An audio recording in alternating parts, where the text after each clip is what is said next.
Las palabras del cuerpo, especial de la Feria Internacional del Libro de Bogotá 2025.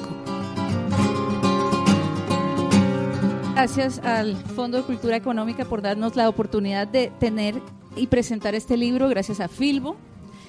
Y con mucha emoción de presentar al poeta Federico Díaz Granados con este poemario realmente único. Pues voy a leer algunas impresiones sobre el texto para luego hacerle algunas preguntas a Federico y, por supuesto, lo más importante, invitarlo a que nos lea algunos de los poemas del libro.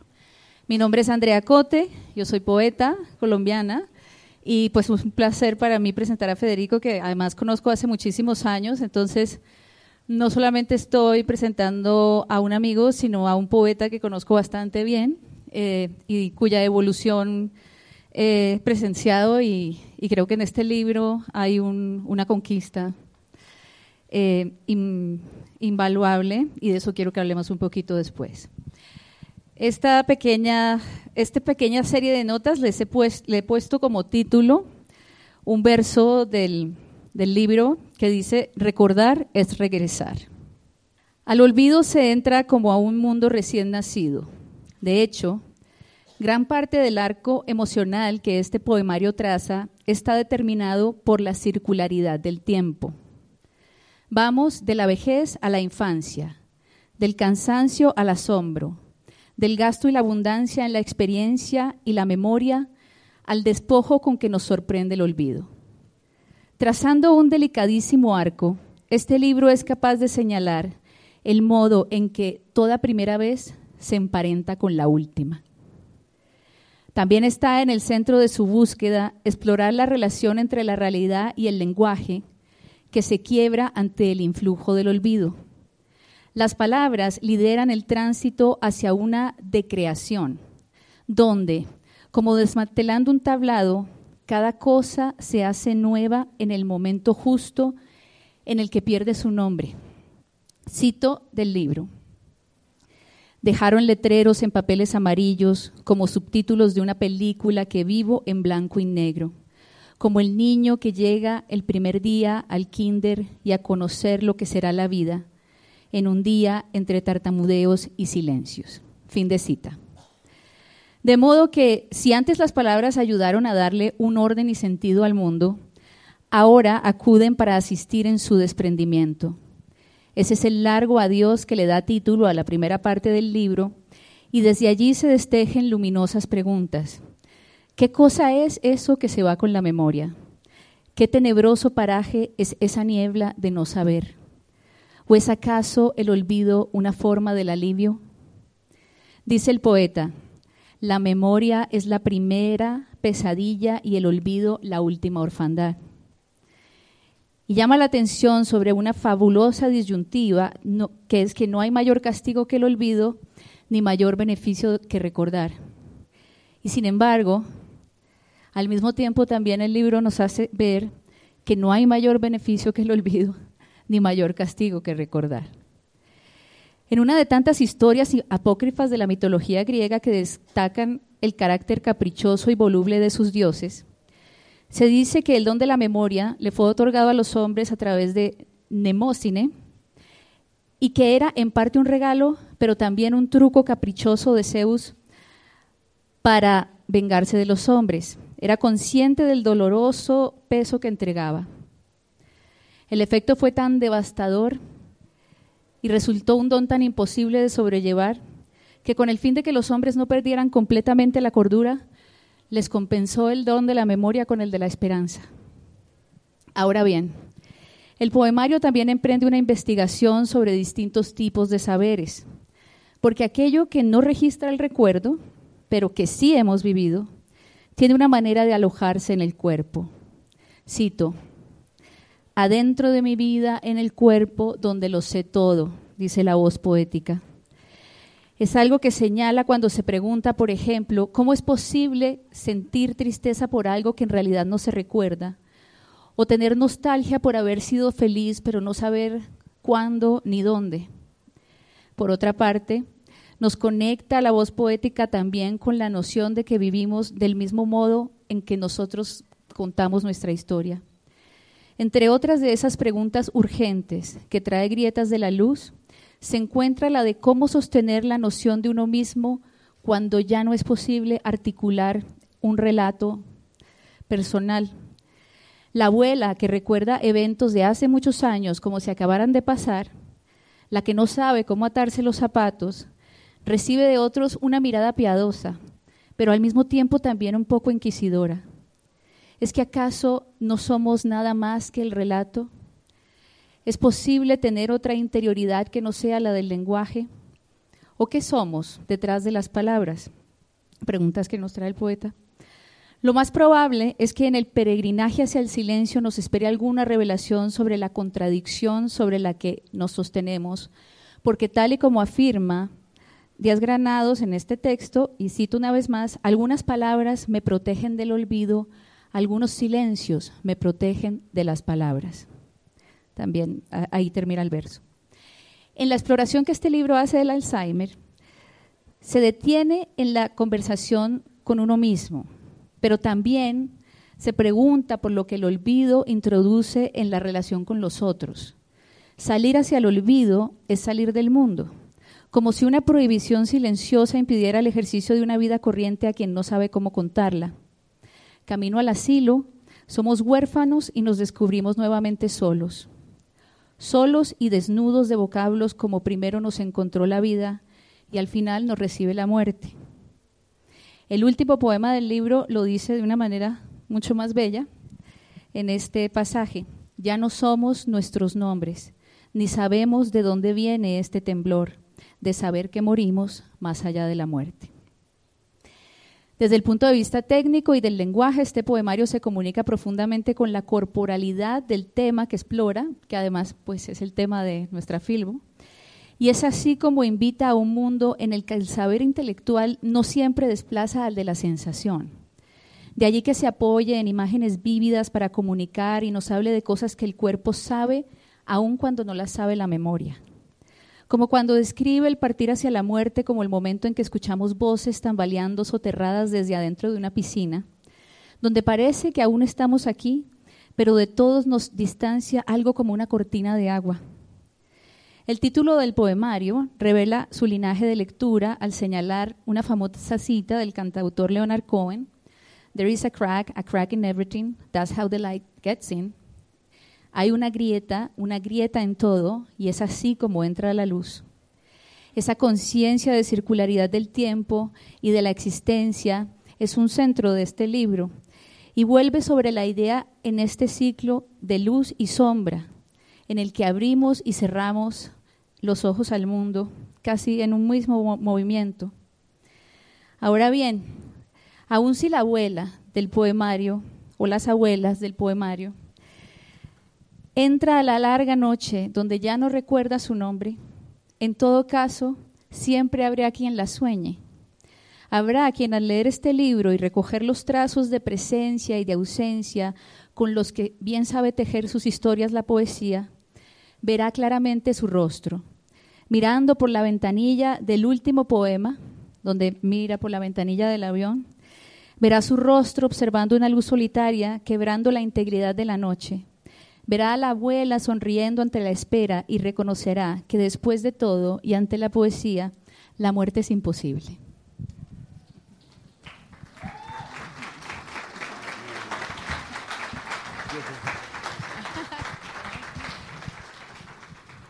Pues uno qué puede decir ante esas palabras tan generosas, tan amorosas de Andrea, que te agradezco esta lectura que has hecho de Grietas de la Luz, que de alguna manera es un libro que se ha construido también alrededor de la conversación que hemos sostenido durante muchos años, porque si algo estoy convencido, y eso me lo enseñó nuestro amigo Juan Felipe Robledo, es que la poesía es la más alta forma de la amistad, y esta conversación de alguna manera es esa prolongación, y esa misma prolongación pues de alguna manera construyó este libro. Todo lo que hemos hecho durante estos años de amistad, pues lo que ha hecho es alimentar un poco la la escritura y la creación de cada uno. En este caso, Grietas de la Luz le debe mucho a tantas conversaciones que hemos tenido durante todas estas décadas, que no vamos a decir cuántas son.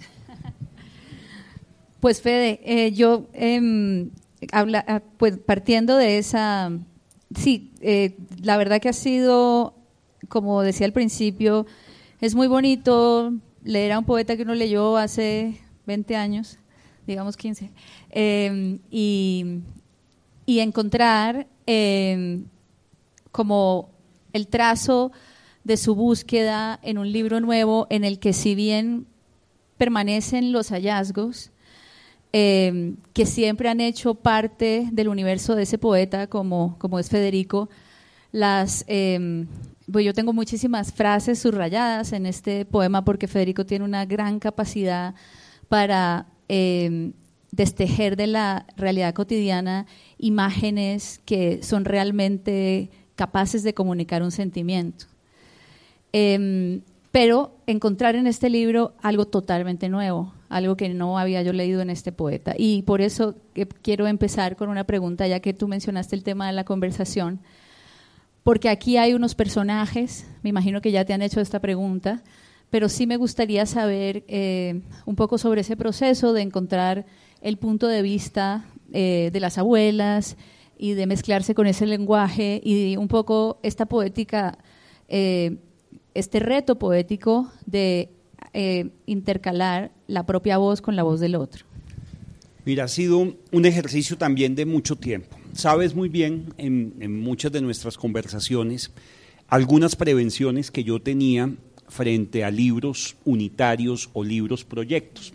Tú trabajas en un departamento de escritura creativa y sabes muy bien a qué me refiero cuando yo tenía esa desconfianza frente al libro unitario, el libro proyecto, porque de alguna manera mis libros anteriores habían sido unos libros mucho más panorámicos, que tenían por supuesto unos temas en común, que tenían sobre todo como un tono de un momento dado de mi vida, pero en particular tenía esa distancia con el libro proyecto como tal.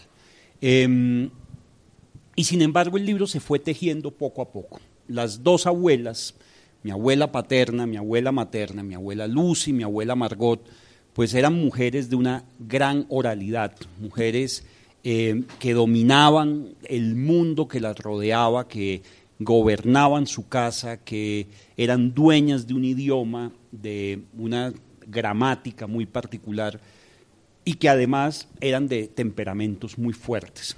Entonces sentir que las dos al entrar en el olvido, al entrar en el Alzheimer, lo primero que perdieron fueron las palabras y que empezó a erosionarse un mundo que además no solamente era el mundo de ella, sino era el mundo de toda mi familia y el mundo de mi infancia, pues sentí que había una manera de restituir eso y solamente lo podía hacer a través de la poesía. Andrea y yo tenemos conversaciones casi todos los domingos, decimos que son conversaciones de cobija porque son a las 8 de la mañana, ella está en El Paso, yo estoy en Bogotá y tenemos conversaciones largas y hablamos de muchas cosas. Y Andrea siempre me ha dicho que ella reconoce como algún tipo de habilidad narrativa en mí y yo nunca he querido pues incursionar en la narrativa como tal. Sin embargo, acá, de alguna forma, desde el registro poético, trato de construir un relato, y ese relato de esas abuelas, y es tratar de devolverles esas palabras que las abuelas perdieron, esas palabras y ese mundo y ese idioma que ellas fueron perdiendo en la medida en que la memoria se fue esfumando. Y a la vez que iba reconstruyendo ese mundo, pues de alguna manera estaba también reconstruyendo mi infancia, estaba reconstruyendo mi propia vida, estaba dándole un sentido y un significado a mi propia identidad. Y creo que eso fue lo que intenté hacer de alguna forma, recogiendo no solamente los testimonios, sino apelando a los recuerdos, o sea, apelando a los recuerdos más profundos, sabiendo que los recuerdos ya son una ficción, o sea que todo lo que nosotros estamos recordando, así se basa en la realidad, todos los recuerdos son ficción, porque ya están matizados o están atravesados por una cantidad de variables. Entonces apelé a esos recuerdos y ya desde esa ficción sabía que podía hacerlo a través del registro poético, que la única manera de devolverle esas palabras a las abuelas era a través del registro poético. No me interesaba hacer un libro científico, hay libros científicos maravillosos sobre el Alzheimer, sobre los cuidadores, sobre los enfermeros, sobre los médicos. Yo no pretendía eso, pretendía desde la poesía volver a recomponer ese mundo. Sí, por eso yo llamaba la atención sobre el hecho de que el libro sí, en efecto, trabaja mucho con la ausencia, con los relatos ausentes, con la memoria ausente, y como con las partes en las que el lector tiene que completar, ¿no? Y un poco empieza a relacionarse con esa propia imagen que todos tenemos de la memoria, que es siempre muy fragmentada, que es siempre muy huidiza. Bueno, además del tema de la memoria, yo te quería hacer otra pregunta antes de pedirte que nos leas, pero esta pregunta es un poco también sobre la recepción, porque algo de lo que una de las cosas que me entusiasma mucho de este libro es el tema, pero añadido a la particularidad del tema en la poesía, que no creo que haya tantos libros sobre este tema en la poesía, está como la reaparición del personaje femenino, que en la poesía clásica siempre ha sido un objeto de contemplación, y tú sabes que la historia de la poesía hispanoamericana empieza casi atada con un elogio a la juventud femenina, que son los poemas del Carpe Diem, de Garcilaso, de Góngora, de Quevedo, y me parece realmente maravilloso ver aquí no solo que aparece el tema de la vejez, que por ejemplo, es una de las cosas que nos enseñó a ver García Márquez, ¿no? Que el amor no es solamente para los jóvenes, que con la edad también puede haber amor, ¿no? Lo mismo este personaje femenino que no solamente está en esa etapa de la vida de la que la gente no quiere hablar, por lo que te digo, no solamente porque no hay tanta tradición, sino porque pienso que hay una prevención, un temor, porque no es... La vejez no es un valor de Occidente, la juventud es un valor de Occidente. Pero también está esta cosa de encontrar otra vez a la mujer, ya no como una joven, sino como una persona que tiene sueños, ilusiones, sensaciones, incluso rabias, ¿no? ¿Cómo ha sido? Me imagino que los lectores te han dicho muchas cosas sobre estos temas, o tú has tenido la oportunidad de pensar un poco estos asuntos. Sí, pues el primer desafío era habitar ese mundo femenino. Finalmente, pues es un mundo muy cercano y muy verosímil porque pertenezco a una generación, como muchas, pero mi generación en particular es una generación pues criada por sus abuelas, es una generación criada por sus abuelas, por sus tías abuelas. En mi caso, mi mamá fue una mujer que desde muy joven se emancipó, y al emanciparse pues entendemos que en los años 70 empezó a estudiar y a trabajar al mismo tiempo. Entonces pues yo estaba más en manos de esas abuelas y esas tías abuelas, y por supuesto ese mundo fue el que configuró mi sensibilidad, que configuró mi carácter.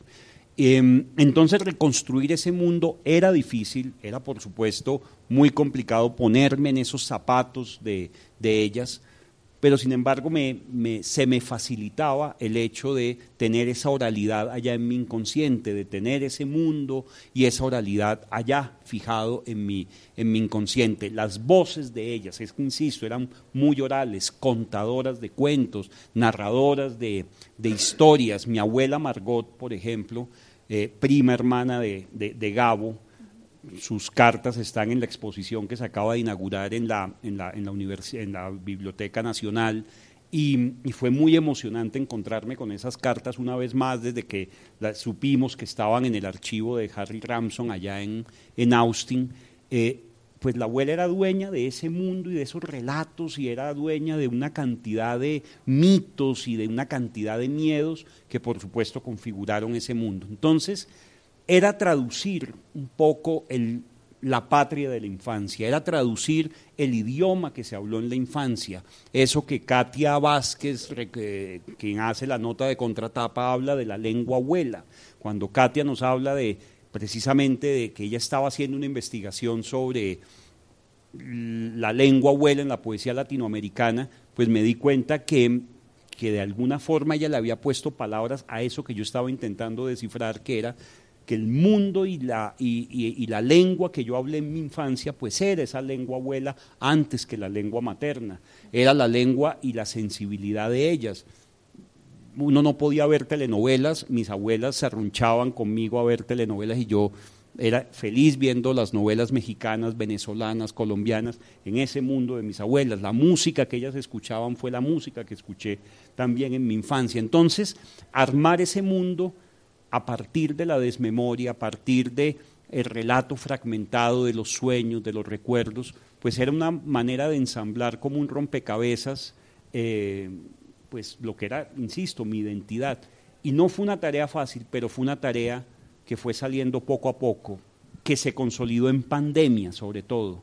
La pandemia nos llenó de miedos y la pandemia yo siento que hizo que volviéramos sobre los álbumes familiares, que volviéramos sobre los viejos cassettes. Hace poco encontré un cassette con la voz de mi abuela precisamente, con la voz de esas tías abuelas, un cassette del año 79, entonces increíble. Fue como volver a traer a la memoria de manera muy nítida esas voces. Y yo creo que la pandemia fue muy importante para reafirmar lo que yo quería hacer con este libro. Bueno, nomás para como hacer un poco de cierre a eso, y uniendo un poco las dos preguntas o dos respuestas, es muy interesante que la poesía, a diferencia de otros géneros, porque si hubieses escogido la narrativa, entonces habría que entrar completamente en la voz del otro y casi que hablar por el otro, que es un gesto distinto a un poco el gesto que hace la poesía en sus retazos narrativos, que es como casi invocar, ¿no? Un poco esto de traer como voces y retazos, pero sin completamente suplantarlos, ¿no? Sabiendo que siempre hay algo irrecuperable. Sí, y ahí fue muy importante el papel de mi editora, Claudia Gallego. Fue una alegría y un privilegio contar con la lectura, la mirada tan afectuosa, cercana, pero también tan rigurosa de Claudia. Hubo un momento en que tú y yo que hacemos talleres, sabemos muy bien que a veces les recomendamos a quienes asisten a los cursos o a los talleres no reiterar tanto, a veces reiteramos. Y ya yo leyendo el libro en limpio, ya cuando teníamos esa última versión, cuando uno ya tiene en el computador última versión definitiva, .doc, .definitiva, ahora sí, ya cuando uno tiene eso, me encontré con que había una cantidad de reiteraciones, y de temas que se repetían, y fue Claudia la que identificó eso y dijo, pero si eso es el Alzheimer, ¿acaso el Alzheimer no es que se mezclan las voces? ¿Acaso el Alzheimer no es que se confunden los tiempos presente con el pasado, con la imposibilidad de un futuro? ¿Acaso el Alzheimer no es cuando uno empieza a repetir las cosas? O sea, la demencia, el Alzheimer, el olvido es cuando tú empiezas a reiterar y a decir las mismas cosas, casi que en el mismo tono, casi que con las mismas palabras. Pues ahí está, es precisamente un ejercicio de meterme en ese mundo y en ese inconsciente de ellas, incluso a través del sueño. Cuando estábamos en el proceso de edición, Claudia le entregó el libro a una amiga neuróloga y la amiga le dijo, es verosímil, la ciencia llega hasta un punto, más allá solo podía llegar la poesía, y es, por ejemplo, plantear que a través del sueño se recuperaba la memoria por un instante, que yo estoy convencido que sí, que finalmente el sueño es nuestro gran relato, es nuestro gran mito de todos nosotros, nuestros mitos primigenios. Están los sueños, que son unos relatos fragmentarios, unos relatos muy poéticos. Además, en el sueño es como donde se guarda todo lo que, como todo, el cuarto de San Alejo. Es un disco duro donde van a parar todos los asuntos. Y a mí, ¿quién me dice que cuando las abuelas dormían no volvían a recordar los nombres de sus hijos, de sus nietos, de sus hermanas? ¿Quién me dice que no volvían a reubicarse en ese mundo de la casa que tanto habían dominado y que en la vigilia pues se había convertido en un laberinto donde se perdían, en esa casa que habitaron toda la vida, pues se perdían como en un laberinto. Pues yo estoy convencido que en el sueño sí se recuperaba eso. Y eso estaría también en la misma línea de algo que yo creo que tu libro dice de manera muy clara, de muchas formas, y que es muy cierto, que es que hay un saber del cuerpo. El hecho de que, como el saber intelectual, que es aquel con el que realmente creemos dominar el mundo, no necesariamente comprende ese otro saber que es de la experiencia y que tendría que subsistir más allá del lenguaje, ¿no? O sea, el sueño sería un lugar perfecto para eso. Y creo que más allá del lenguaje volvemos a un asunto fundamental, el triunfo de la poesía sobre el olvido. Siempre nos han dicho que la poesía no es otra cosa que un triunfo sobre la muerte, sobre el olvido, sobre tantos asuntos, y que la poesía le da, gracias a las palabras, ilumina un cierto instante. Y pues qué maravilla que un poema de amor que se escribió hace 700 años esté hablando de lo que estamos sintiendo hoy, o de los miedos que estamos sintiendo hoy, de las ausencias, los vacíos, y que responda o intente responder a las grandes preguntas que seguimos teniendo. En este caso, el triunfo de la poesía es tangible. En el discurso de William Faulkner, cuando recibe el premio Nobel, dice: cuando esté el último hombre sobre la última roca, en ese crepúsculo rojizo, en la última noche del mundo, en esa tarde apocalíptica, lo único que va a tener es la poesía, porque solo le va a quedar rezar, imprecar, cantar, en fin. Mis abuelas lo último que perdieron fueron los poemas. O sea, mi abuela Lucy lo último que perdió, ya no pronunciaba palabras, eran las canciones que la habían acompañado en su infancia, las canciones que estaban en la memoria. Ella ya no sabía cómo se llamaba mi hijo Sebastián.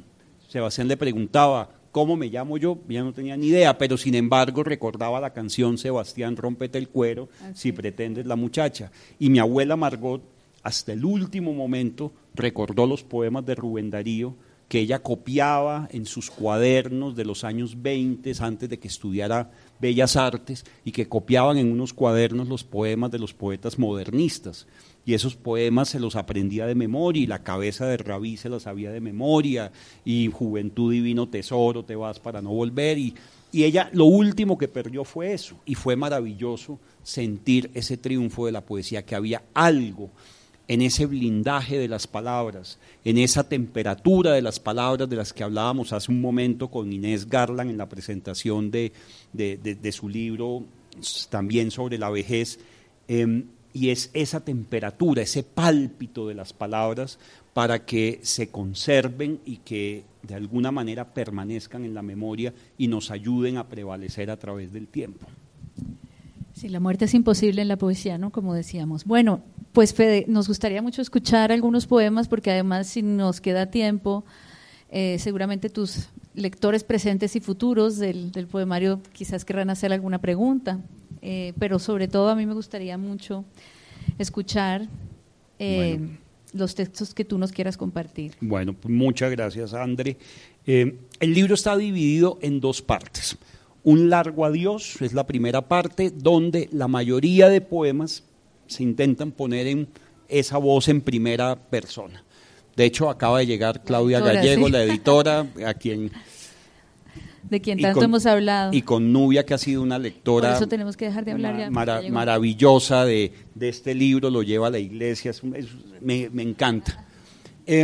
La primera parte, un largo adiós, es eso, un juego en el que intento, en la mayoría de poemas, sin embargo se mezclan las voces a veces, estar en primera persona en la voz de las abuelas, que puede ser la una o la otra o las dos mezcladas, porque finalmente también las dos están allá en mi recuerdo mezcladas, y eso aparece ahí en el libro. Y la segunda parte, que es la última orfandad, que es un poco ya la certeza de que se desmoronó el mundo.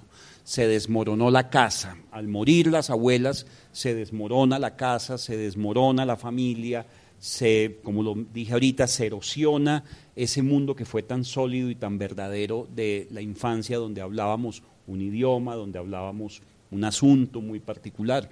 Las familias hablan un idioma, las parejas hablan un idioma. Jorge Carrión, invitado a esta feria, tiene ese texto tan bello en el que habla de que las parejas hablan un idioma y que es un idioma que tiene unas inflexiones, unas gramáticas, unas musicalidades en particular y que solo tiene dos hablantes y que cuando termina la relación se muere esa lengua, ¿no? Se muere la lengua para siempre y pues a veces sobrevive esa lengua, ¿no?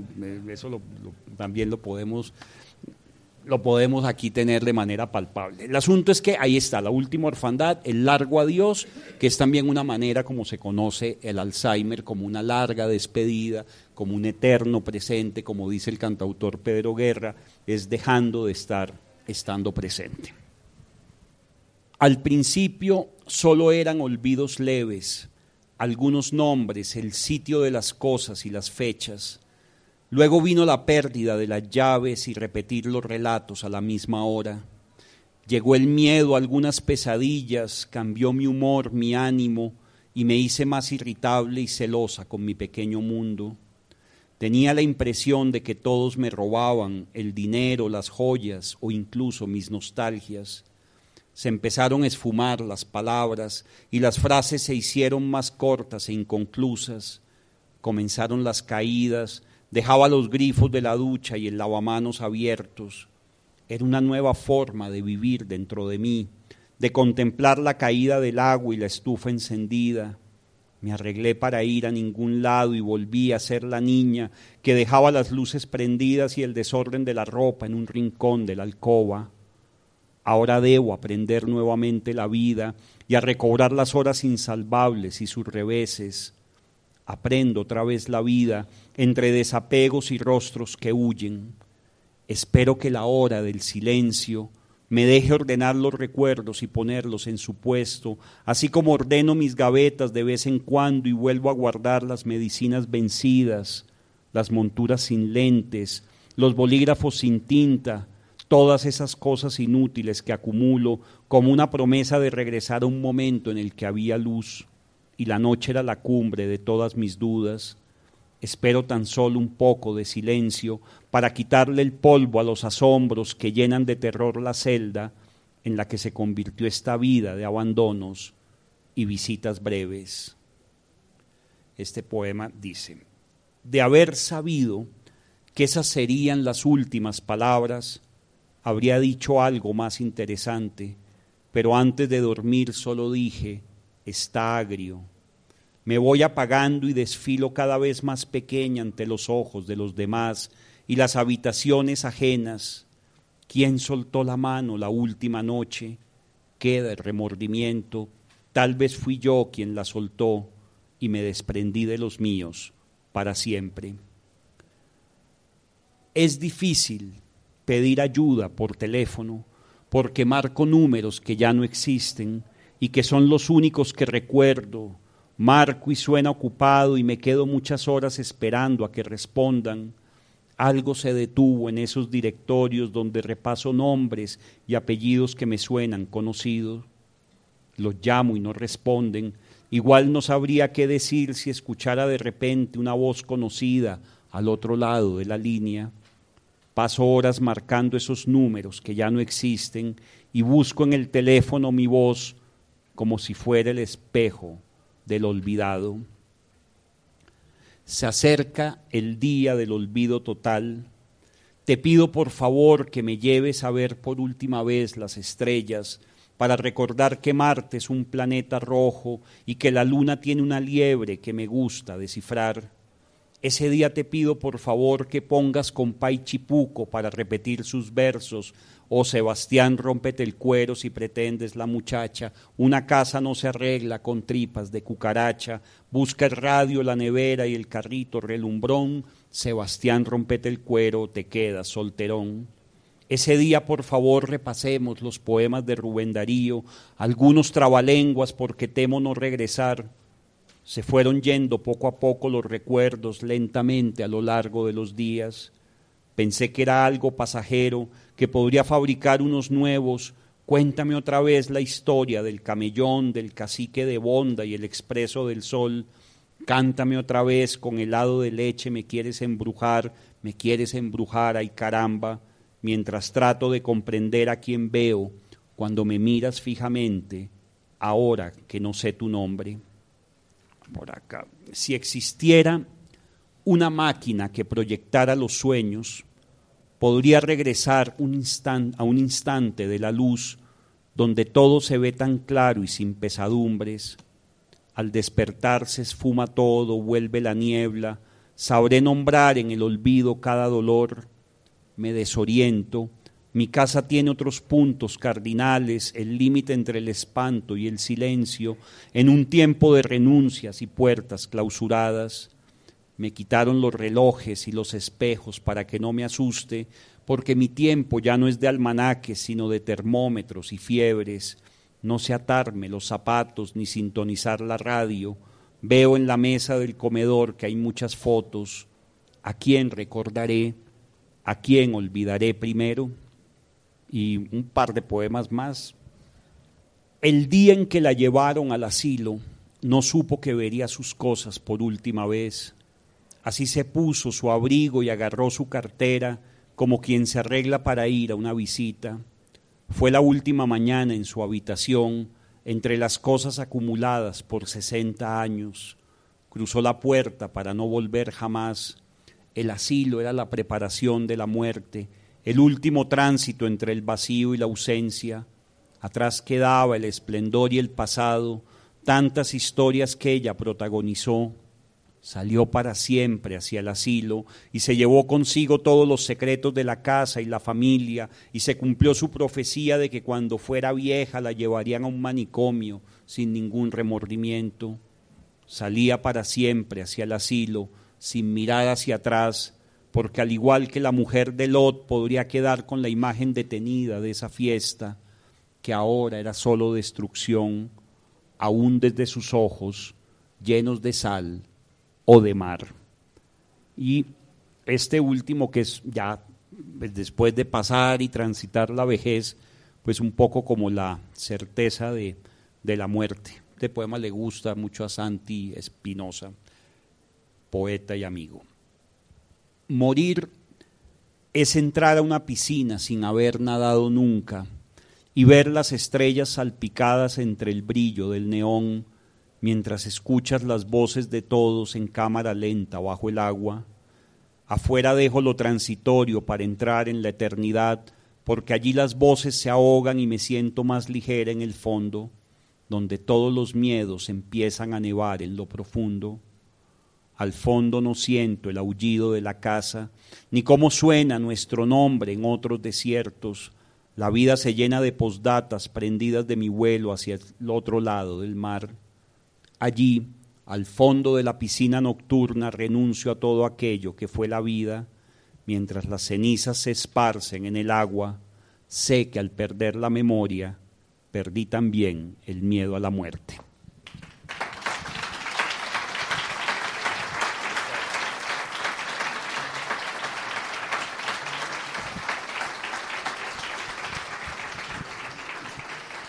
Gracias, Fede. Pues nos quedan unos minutos y entonces, como yo dije, me gustaría mucho abrir el micrófono para alguna pregunta que quieran hacerte. Quejas y reclamos. Sí. Bueno, Eduardo preguntó que por una anécdota de que me pasó con la abuela Margot, muy supersticiosa, la abuela Margot, y bueno, creyentes, supersticiosas, ambas muy Úrsulas y Guarán, ¿no? Muy Celia de Héctor Rojas Erazo, ¿no? Que recordemos que cuando Celia se muere se derrumba la casa, muere a los 100 y pico de años y se derrumba esa casa de ese pueblo imaginario de Cedrón en Respirando el Verano. La abuela Margot creía profundamente en San Antonio, en que San Antonio hacía aparecer las cosas perdidas de la casa. Y entonces ella tenía esa creencia y siempre que se perdía algo había que encomendar a San Antonio y San Antonio. y ella llegaba y aparecían las cosas, y gracias a San Antonio hay que hacerle una novena a San Antonio. El asunto es que un día algo pasó y no aparecieron las llaves. Unas llaves y tenían que aparecer, y le encomendamos a San Antonio, y la abuela dijo que había que encomendarle a San Antonio y no aparecieron las llaves. Y la abuela se fue furiosa a la alberca a botar a San Antonio y estaban en el fondo del... eso lo cuenta mucho mejor mi papá aquí presente. Yo creo que vale la pena que nos cuentes si tuvo algo que ver el Alzheimer de Gabo en la génesis de este libro. Claro, por supuesto. Este es un libro muy cercano a ese mundo garcía-marquiano. Y les voy a contar una anécdota que creo que es la anécdota en la que yo creo que empieza a nacer de alguna manera inconsciente este libro. En el año 2009 yo estaba en México, había una beca que daba la Casa Refugio Citlaltépetl llamada la beca Álvaro Mutis, y yo tenía que ir 3 meses a México a escribir un libro y a estar en esa casa refugio donde además llegaban poetas refugiados de todo el mundo. En ese momento había un poeta iraquí que estaba refugiado allí, y bueno, la idea era pasar unas semanas pues muy gratas, con tiempo para la escritura, para la lectura, conversando con poetas mexicanos, en fin, y recorriendo México. Y por supuesto tenía un encuentro con Gabo, teníamos un encuentro con Gabo ya acordado desde que yo estaba en Bogotá. Ya su asistente, su prima Margarita Márquez, había logrado que yo el lunes 13 de julio iba a estar la tarde allá en casa de Gabo. Ya Gabo había empezado a perder la memoria, lo habíamos visto en el 2007 en el Congreso de la Lengua en Cartagena, y ya empezábamos a notar estas reiteraciones, estas repeticiones de ciertas cosas. Estuvimos con María, ¿te acuerdas que estuvimos allí en muchos eventos? Y por supuesto con Patricia, y bueno, entrañables amigos. El asunto es que ese día se dio como una coyuntura. Mercedes Barcha estaba con principios de esa gripa que era el H1N1 del año 2009, y que todos estábamos amenazados de que iba a ser una pandemia, y estaba encerrada y se encerró en su habitación, y la asistente Mónica Alonso, asistente de Gabo, estaba en un rollo con un computador. El asunto es que fue un privilegio porque pude estar casi 3 horas, 4 horas solo con Gabo en su estudio, donde por supuesto en medio de sus idas y venidas de memoria, pues aparecía el tema de mi abuela, y yo le dije, no, ya mi abuela perdió la memoria, está en un hogar geriátrico, en fin. Hablamos de muchas cosas, él reiteraba, volvía a hacerme las preguntas que me había hecho hace unos minutos, y yo, como venía entrenado de haber cuidado a mi abuela, pues ya yo sabía que había que tener mucha paciencia y había que repetirle con las mismas palabras las respuestas. El asunto es que yo salí muy emocionado, y pues lo primero que yo quería era llegar a la residencia donde estaba y llamar a mi papá para decirle, contarle el relato de toda la conversación con Gabo en medio de esas nebulosas de ir y venir. El asunto es que yo llego, llamo a mi papá, él estaba muy pendiente de esa visita, y yo le cuento, no, mira, acabo de estar, pero sobre todo al final, cuando me despedí de él, lo vi muy parecido a mi abuela, además físicamente, lo vi muy encogido, y pues me despedí como nunca me había despedido de él, que fue que lo abracé y le di besos como si fuera mi abuela, y me devolví, me acuerdo, con los ojos encharcados porque me recordaba mucho a la abuela. El asunto es que yo llego, le cuento a mi papá eso, y en ese momento él me dice, espérame un momentico que me está entrando una llamada al celular, y era que estaban llamando del hogar geriátrico que mi abuela acababa de morir. Entonces fue como una manera simbólica, yo eso lo escribí en algún texto, fue una manera de despedirme de mi abuela, y yo creo, Pati, que ahí nació de alguna forma este libro, un homenaje a la abuela, un homenaje al linaje, un homenaje a esas palabras que ella había pronunciado. Y bueno, y cuando años después muere mi abuela Lucy, pues yo creo que ahí se fusionaron los dos mundos muy caribes, y bueno, pues nace finalmente pues Grietas de la Luz. Bien, tenemos un momento para alguna más, 5 minutos. Sí, cuéntanos. Buenas tardes. Desde la experiencia de la poesía y eso, noté que hablaste de experiencias personales de tu familia. ¿Crees que al momento de escribir el libro te expresaste o liberaste muchas cosas o te sigues guardando algunas cosas? Fíjate que esa conversación la tuve con alguien no hace mucho, y es que uno siempre se queda con ganas de decir más cosas. Yo creo que le hice el homenaje a las abuelas, creo que cuadré caja con la infancia, cuadré caja con los recuerdos de mi vida, pero siempre quedan cosas. Yo eso se lo pregunto a amigos, incluso novelistas, ¿se te quedó algo por decir? ¿Se te quedó algo después de tanto tiempo? ¿Qué dirías que no dijiste en su momento cuando escribiste el libro? Yo creo que se quedaron muchas cosas, y ahora que he estado como en toda esta avalancha de afecto que he recibido gracias a este libro, me he quedado y se me ocurren cosas que hubiera podido dejar. Siento que el libro quedó, es la punta del iceberg de un ejercicio que no fue fácil, que fue un ejercicio en el que yo muchas veces abandoné el libro, muchas veces lo engaveté, muchas veces lo archivé, porque no era un libro sencillo, era un libro que me costaba por mi vínculo personal y por mi amor y mi afecto a las abuelas. Sin embargo, pues gracias a Gaby Roca, directora del fondo, que ella me venía diciendo, ¿tienes algún libro? Le dije, estoy en esto. Y me dice, pero llevas un año diciéndome esto. Hasta que ella me dice un día, despréndete del libro. Me dice, despréndete, me dice Gaby en una reunión, despréndete, porque si no te vas a quedar dándole vueltas y vas a seguir agregando cosas, y de pronto pierde la fuerza y pierde esa luminosidad que podría tener en este momento que está tan auténtico. Y ahí fue cuando me desprendí del libro, y luego, pues gracias a toda la intención que tuvo Gabriela de llevarlo al comité internacional y que el libro fuera aprobado y que me cumpliera el capricho de que yo quería a Claudia Gallego de editora. Bueno, pues ha sido una conversación muy entrañable. Muchísimas gracias por estar aquí. Gracias, Fede, por tu poesía. Pues un gran aplauso para ti. Muchas gracias, André. Llévense el libro, aquí tienen al poeta que va a firmarles. No.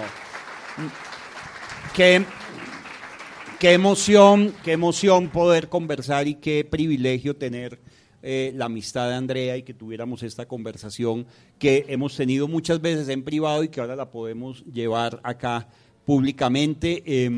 Gracias a cada uno de ustedes por haber sacado el tiempo en un día festivo, con marchas, un día en que el clima es impredecible, y pues que hayan venido aquí a acompañarme el día de hoy. Muchas gracias.